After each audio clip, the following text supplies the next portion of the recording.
For the past couple of years, I've been becoming more and more interested in nutrition. I started learning about balanced diets, how you can add more nutrients, how you can eat healthier. But then the advice started to get weirder. I've seen dudes gulping 10 raw eggs each morning, just like that, without salt, without anything. I've seen people eating raw livers. I've seen people just eating broccoli all day long and claiming that any other way of eating food was wrong and dangerous for health. And after 6 years of living in France, I've been like, hold on, is this really the way to fix your diet? Or is it just a weird influencer way of treating health? So I started digging, and what I found was this new approach that I've developed in the past couple of years, which is focused on nutrition in a way which makes it so sustainable that you will never want to get off it. And in this video I'm gonna tell you exactly what I did as a broke foreign student to eat healthy every single day and enjoy my meals. And the first thing we're gonna talk about is the new age vision of food, which is so widespread on the internet. Alright, so let's get back to my story. So I was this dude who was living in Russia up to 16 years of age, and back in Russia, food was always this kind of nice thing to have, and it was always viewed as fuel. We used to have usually a soup and a second course for our lunch in school, and usually it was pretty small. It was like this small bowl of soup, usually vegetarian, and for the second course you'd have some rice and maybe a piece of meat. And when I came to France, the cultural shock was immense, because people here, they view food in a completely different way. They don't view it as fuel, they don't view it as something that you have to put into your throat in order to survive. Rather, they see it as a form of art. There's a very strong culture of food, and no wonder it's the best country for food in the world. And people here starting in middle school already had like this vision. Okay, this thing needs to be eaten with that. This kind of wine only goes with this, with fish, and this kind of wine only goes with red meat.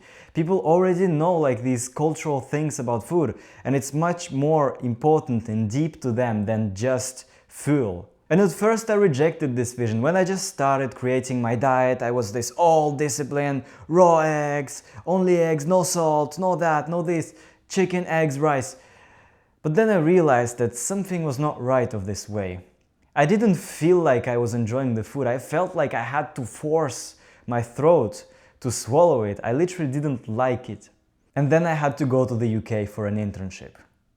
And I had to spend 2 months in the United Kingdom. And the first thing that I've noticed is that those things that I hated so much, like all this culture around food, it was gone. There was no food in the UK. I literally couldn't find a single bakery in the city of Canterbury. There was one, but it was like this weird French glamorous bakery which sold mediocre croissant for like €4 or something like that. It was terrible. There was no bread. The only bread I could find was in supermarket, and it looked like shit. It looked like, you know, when you in France, in order to check the quality of bread, you don't actually smell it, but you hear it. You tap it with your fingers and you hear the echo in order to check how good it is. Well, in the UK there was no echo. You tap on the bread, it makes no sound. And that terrified me. So I started learning to cook. I remember I looked up this tutorial online where there was this dude who was like basically showing how to cook a carbonara or something like that. And there was this Italian man who was like, no, you should only use guanciale and pecorino romano, otherwise it's not gonna work. And no cream, no cream. And I was like, okay, I cannot cook, it's too hard. But then I decided to try. And I found guanciale, and I found pecorino romano, and I found the right pasta and stuff. And I cooked this, and I enjoyed it so much, even though it was kind of, the egg was a little cooked, it wasn't right, but I loved it so much that I was like, holy shit. And instantly it just clicked. Instantly I started missing the Mediterranean food I had all around me for so long. And I wanted to come to France so badly. I wanted to come back. But then I started cooking and I started researching nutrition and how can I make good food? How can I make healthy food taste good? And the thing that I figured out was that actually it was so easy, because most people when they learn about nutrition they either go carnivore or vegan way, but neither of these is really good for you, because in France most of the people are not vegan, are not carnivore, but they eat meat and they eat vegetables and they're very healthy. It depends on what kind of things they eat. Students are still kind of slacking on that, but people who are older than 25, they all know how to cook. And so starting back then in the UK, I started working on my cooking skills, and I remember I was cooking a meal and then eating it, watching Kitchen Nightmares or shit like that. I don't know, I was obsessed with food. And after a couple of weeks, I realized how easy it was and how actually OP it was for your diet and for nutrition, because actually now you can stick to it forever. You see, there is a rule of thumb that you need to ask yourself.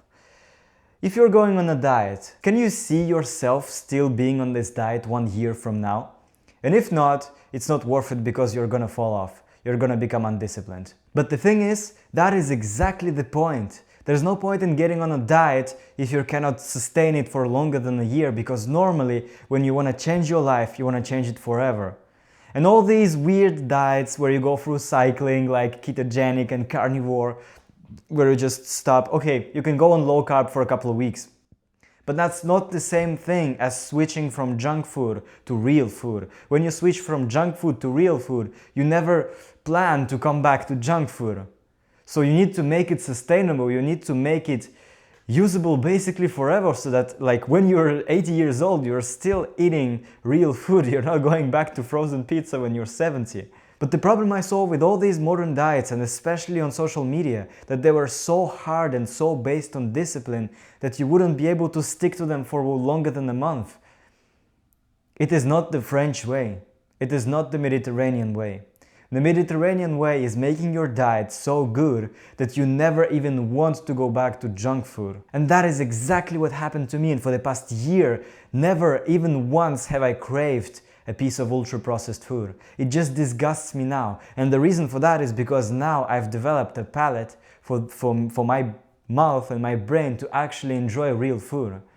I can instantly tell when something was cooked before, then frozen, and then served to me. So for me, the only way you could actually start eating healthy and stay like this forever is by cooking and learning to enjoy food, learning the passion of cooking great meals and enjoying great meals with your friends in a social setting. And that's what I've been doing all the time, even though my kitchen is very small. The whole apartment is like 12 square meters, and my kitchen is like 1 meter wide. I still manage to cook every single day, twice a day, and I like to invite people over so that we cook together and we make food and we eat together. And it's awesome. I'm telling you, this is better than a restaurant. The experience is literally better because you cook your own food. You have laughs about cooking food. You have your friends participate and you're all having fun, and then you get to eat it, and you actually have this very interesting feeling of satisfaction when you cooked your own food. You feel like you deserved it. You don't feel guilty.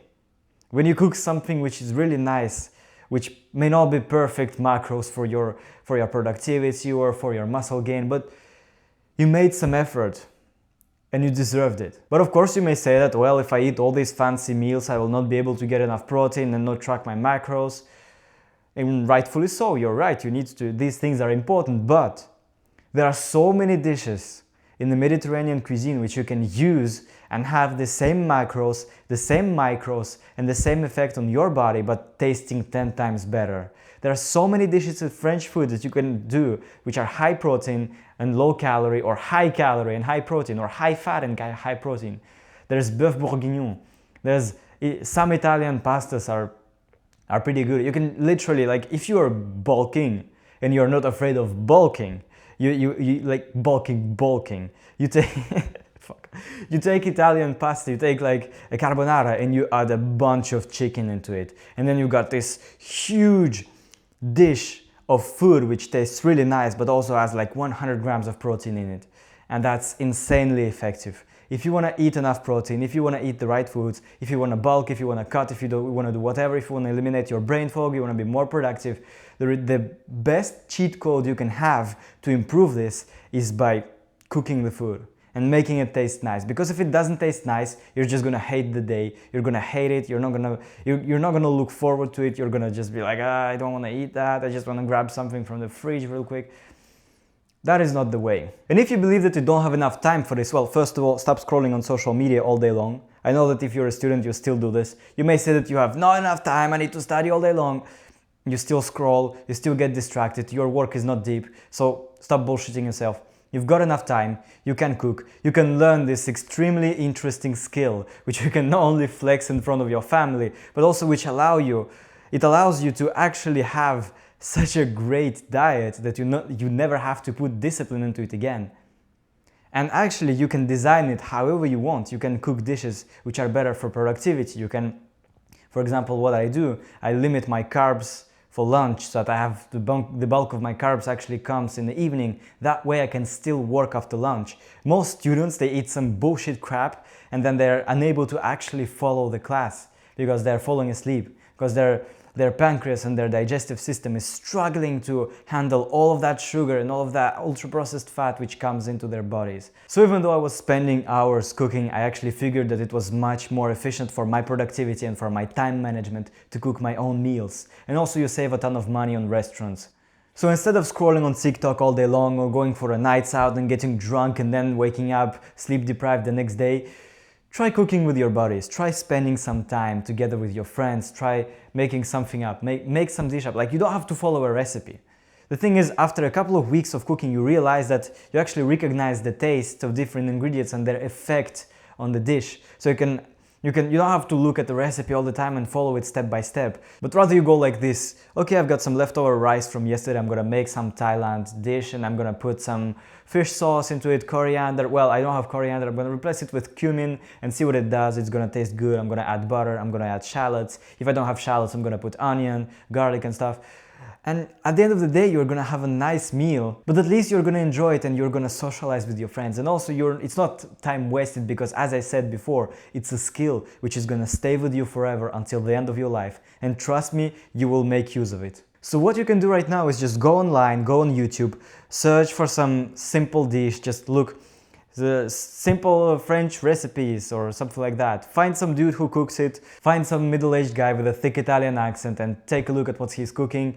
Write down the ingredients, go and buy them in the store, come back and try to cook it yourself. And it doesn't have to be Italian or French or Spanish or whatever. It can be Thai, it can be Indian, Chinese, Japanese, whatever. All the cuisines in the world have been evolving for so long that they're just good. There's no such thing as bad cuisine. I haven't changed my mind on the British food when I discovered beef Wellington. And if you're worried about your health, trust me, 99% of natural foods, single ingredient foods that you can buy in the store are healthy.